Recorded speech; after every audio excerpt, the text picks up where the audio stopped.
ಲೋಕಸಭೆಯಲ್ಲಿ ಅಭ್ಯರ್ಥಿಗಳು ಗೆಲ್ದಿದ್ರೆ ಸಚಿವರ ತಲೆದಂಡವಾಗುತ್ತಾ? ಲೋಕಸಭಾ ಚುನಾವಣೆ ಮೇಲೆ ನಿಂತಿದೆಯಾ ಹಾಗಾದ್ರೆ ಸಚಿವರ ಭವಿಷ್ಯ? ಸಭೆಯಲ್ಲಿ ಸಚಿವರು ಹಾಗೆ ಅಭ್ಯರ್ಥಿಗಳಿಗೆ ಹೈಕಮಾಂಡ್ ಈಗ ಚಾಟಿಯನ್ನ ಬೀಸಿದೆ. ನೋಡಿ, ಟಾಸ್ಕ್ ಇದು ಒಂಥರ. ಕೇವಲ ಕರ್ನಾಟಕ ಮಾತ್ರವಲ್ಲ, ಓವರ್ ಆಲ್ ಇಂಡಿಯಾದಲ್ಲೂ ಕೂಡ, ಅಂದ್ರೆ ಹೈಕಮಾಂಡ್ನಿಂದಲೇ ಬಂದಿರುವಂತ ಒಂದು ಸಂದೇಶ ಇದೆ. ಯಾರ್ಯಾರಿಗೆಲ್ಲ ಈಗ ಚುನಾವಣಾ ಉಸ್ತುವಾರಿಯನ್ನು ಕೊಡಲಾಗಿದೆಯಲ್ಲ ಜಿಲ್ಲಾವಾರು, ಅವರೇನಾದರೂ ಚುನಾವಣೆಯಲ್ಲಿ ಗಂಭೀರವಾಗಿ ಕೆಲಸ ಮಾಡದೇ ಇದ್ರೆ, ಅಭ್ಯರ್ಥಿಗಳನ್ನ ಗೆಲ್ಲಿಸಿಕೊಂಡು ಬರದೇ ಇದ್ರೆ ತಲೆದಂಡ ಆಗುತ್ತಾ? ತಲೆದಂಡ ಅಂತಂದ್ರೆ ಸಚಿವ ಸ್ಥಾನಕ್ಕೆ ಕೊಟ್ಟು ಬರುತ್ತಾ? ಸಭೆಯಲ್ಲಿ ಈಗ ಆ ರೀತಿ ಟಾಸ್ಕ್ ಅನ್ನು ಕೊಡಲಾಗಿದೆ. ಉಸ್ತುವಾರಿ ತೆಗೆದುಕೊಂಡಂತಹ ಕ್ಷೇತ್ರಗಳಲ್ಲಿ ಅಭ್ಯರ್ಥಿಗಳೇನಾದರೂ ಸೋತ್ರೆ ಏನು ಬೇಕಾದರೂ ಆಗ್ಬೋದು, ಹೈಕಮಾಂಡ್ ಯಾವ ನಿರ್ಧಾರ ಬೇಕಾದರೂ ತೆಗೆದುಕೊಳ್ಬೋದು. ಗೆಲ್ಲೋ ಕಡೆ ಸೋತ್ರೆ ಸರಿಯಾಗಿ ಕೆಲಸ ಮಾಡಿಲ್ಲ ಅಂತ ಅರ್ಥ. ಈಗ ಕಾಂಗ್ರೆಸ್ನ ಭದ್ರಕೋಟೆ ಅಂತ ಅನ್ನಿಸ್ಕೊಂಡಿದೆ. ಈಗ ವಿಧಾನಸಭಾ ಚುನಾವಣೆಯಲ್ಲೂ ಕೂಡ ಉದಾಹರಣೆಗೆ ಬೆಳಗಾವಿ, ಅಲ್ಲಿ ಹೈಯೆಸ್ಟ್ ಕಾಂಗ್ರೆಸ್ ಕ್ಷೇತ್ರ, ಎಲ್ಲ ಕ್ಷೇತ್ರಗಳಲ್ಲಿ ಬಹುತೇಕ ಕ್ಷೇತ್ರಗಳಲ್ಲಿ ವಿಜಯವನ್ನು ಸಾಧಿಸಿದೆ 13ರಲ್ಲಿ. ಹಾಗಾಗಿ ಗೆಲ್ಲೋ ವಾತಾವರಣ ಇದೆ, ಪೂರಕವಾಗಿದೆ, ಜನರ ಮನಸ್ಥಿತಿ ಹಾಗೆ ಇದೆ. ಅಲ್ಲೇನಾದರೂ ಸೋತ್ಬಿಟ್ರೆ ಅಲ್ಲಿ ಸಚಿವರ ತಲೆದಂಡ. ಅಥವಾ ತುಮಕೂರಿನಲ್ಲಿ ಅಲ್ಲಿಗ ಒಳ್ಳೆ ಕ್ಯಾಂಡಿಡೇಟ್ ಹಾಕಿರ್ತಾರೆ, ಅಲ್ಲಿ ಕೆಲವೊಂದಿಷ್ಟು ಆಂತರಿಕ ಭಿನ್ನಾಭಿಪ್ರಾಯಗಳಿರ್ತವೆ, ಅದನ್ನ ಸರಿಪಡಿಸುವಲ್ಲಿ ಇವರು ವಿಫಲರಾಗ್ತಾರೆ. ಹಾಗಾಗಿ ಎಲ್ಲರನ್ನ ಒಟ್ಟಾಗಿ ತೆಗೆದುಕೊಂಡು ಹೋಗಿ ಸೂಕ್ತ ಸ್ಥಾನಮಾನಗಳನ್ನು ಸ್ಥಳೀಯವಾಗಿ ಕಾರ್ಯಕರ್ತರಿಗೆ, ಪದಾಧಿಕಾರಿಗಳು ಕೊಡೋದು, ಮೊದಲು ವಿಶ್ವಾಸಕ್ಕೆ ತೆಗೆದುಕೊಳ್ಳೋದು, ಆಂತರಿಕ ಕಚ್ಚಾಟಗಳನ್ನು ಬಗೆಹರಿಸೋದು, ಇದೆಲ್ಲವೂ ಕೂಡ ಟಾಸ್ಕ್ ಆಗಿದೆ. ಏನು ಪರಮೇಶ್ವರ್ ಅವರು ಈಗ ಅದನ್ನು ಗಂಭೀರವಾಗಿ ತೆಗೆದುಕೊಂಡಿದ್ದಾರೆ. ಲೋಕಸಭಾ ಚುನಾವಣೆಗೆ ಬಿಗ್ ಟಾಸ್ಕನ್ನು ಹೈಕಮಾಂಡ್ ಕೊಟ್ಟಿದೆ.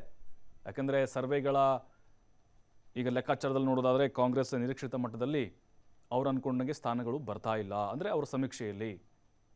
ಹಾಗಾಗಿ ಹೈಕಮಾಂಡ್ ಈಗ ಸೂಚನೆಯನ್ನು ಕೊಟ್ಟಿದೆ. ಯಾರೆಲ್ಲ ಅಭ್ಯರ್ಥಿಗಳ ಸೋಲಿಗೆ ಕಾರಣ ಆಗ್ತಾರೋ, ಕಾರಣ ಅಂತಂದರೆ ಗೆಲ್ಲುವಂಥ ಒಂದು ಕ್ಷೇತ್ರಗಳು, ಪೂರಕವಾಗಿರುವಂಥ ಒಂದು ವಾತಾವರಣದಲ್ಲಿ ಅಲ್ಲೇನಾದರೂ ಹಿನ್ನಡೆ ಆಗಿಬಿಡ್ತು ಅಂತ ಹೇಳಿದ್ರೆ ಸಚಿವರ ತಲೆದಂಡ. ಇದನ್ನು ಯಾಕೆ ಮಾಡಿದ್ದಾರೆ ಅಂತ ಹೇಳಿದ್ರೆ ಗಂಭೀರವಾಗಿ ಕೆಲಸ ಮಾಡಲಿ ಅಂತ ಅಷ್ಟೇ. ಸಚಿವರ ತಲೆದಂಡ ಆಗಿಬಿಡುತ್ತಾ? ಆದರೂ ಆಗ್ಬೋದು, ಆಗದೇನೂ ಕೂಡ ಇರ್ಬೋದು. ಕೆಲವೊಂದಿಷ್ಟು ಕಡೆ ಪ್ರಭಾವಿ ಮಂತ್ರಿಗಳು ಇರ್ತಾರೆ, ಅಲ್ಲಿ ಕಾಂಗ್ರೆಸ್ ಅಭ್ಯರ್ಥಿ ಯಾರಾದರೂ ಸೋತರು ಅಂತ ಅಂದ್ಕೊಳ್ಳೋಣ, ಅವ್ರನ್ನ ತೆಗೆದಾಕ್ಬಿಡ್ತಾರೆ ಸಂಪುಟದಿಂದ, ಕಷ್ಟ.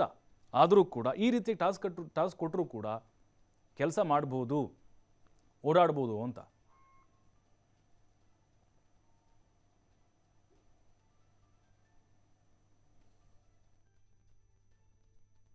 ಚರ್ಚೆ ಆಗಿಲ್ಲ.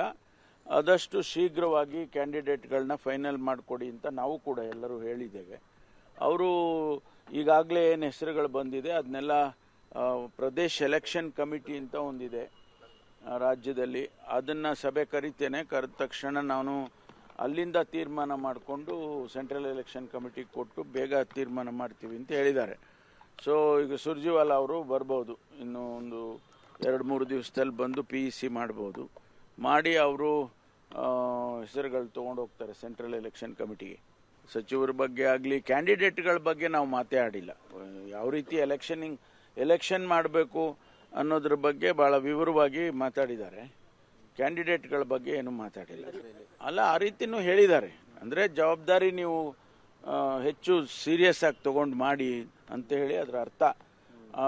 ಅದನ್ನು ತಲೆದಂಡ ಮಾಡೋದು ಅದೆಲ್ಲ ಅವರಿಗೆ ಬಿಟ್ಟಿರೋದು. ಯಾವ ಕ್ಷೇತ್ರದಲ್ಲಿ ಗೆದಿಯೋದಕ್ಕೆ ಸಾಧ್ಯ ಇದೆ ಅಂಥ ಕಡೆ ನಾವು ಸೋತು ಬಿಟ್ರೆ ನ್ಯಾಚುರಲಿ ಅವರಿಗೆ ಸರಿಯಾಗಿ ಅವರು ಕೆಲಸ ಮಾಡಲಿಲ್ಲ ಅಂತಲೋ ಏನಾದರೂ ಅವರು ತಿಳ್ಕೊಳ್ಬೇಕಾಗತ್ತೆ ಅನ್ನೋ ರೀತಿಯಲ್ಲಿ ಹೇಳಿದ್ದಾರೆ. ಅದನ್ನು ನಾವು ಕೂಡ ಅಷ್ಟೇ ಸೀರಿಯಸ್ ಆಗಿ ತಗೊಳ್ತೀವಿ. ಯಾವುದು ಹೆಸರುಗಳು ಚರ್ಚೆ ಆಗಿಲ್ಲ. ಆದಷ್ಟು ಶೀಘ್ರವಾಗಿ ಕ್ಯಾಂಡಿಡೇಟ್ಗಳನ್ನ ಫೈನಲ್ ಮಾಡಿಕೊಡಿ ಅಂತ ನಾವು ಕೂಡ ಎಲ್ಲರೂ